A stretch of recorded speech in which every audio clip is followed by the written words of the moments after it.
Hello friends, welcome to my channel. আজকে আমি যেখানে চলে এসেছি সেটা হলো আমাদের পাড়ার বিজি প্রেসের বাজার। আমি বেসিক্যালি বাজারের দিকে যাই না, আমি গেলে আমার যেখানে টিউশন ক্লাস থাকে সেখানকার বাজার থেকেই আমি সব কিছু কিনে নিই।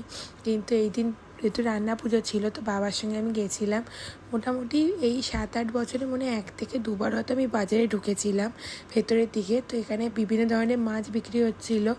আমাদের ইলিশ মাছ আর চিংড়ি মাছ কেনার জন্য আমার বাবা গেছিলো এখানে।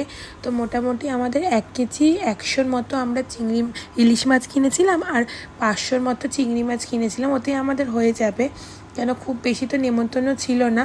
তো এখান থেকে অনেকগুলো দোকান দেখার পরে এখান থেকে বাবা পছন্দ করে নিচ্ছিল।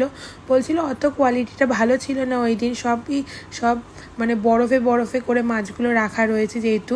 আর ওই দিন তো প্রচুর সবাই মানে মোটামুটি মাছ এইগুলো তো কিনে থাকে, ওইগুলো দরকার হয় ওই সব মাছগুলো।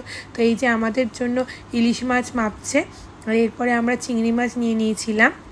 আর ওই দিন বাজারে এই সাইজের যে চিংড়ি মাছগুলো ছিল এইগুলো 400 টাকা করে কেজি ছিল। আর ইলিশ মাছ যে সাইজে আমরা নিয়েছিলাম ওটা হচ্ছে 500 টাকা করে কেজি ছিল। তো আমাদের মোটামুটি 750 টাকা এরকম কিছু বিল হয়েছিল।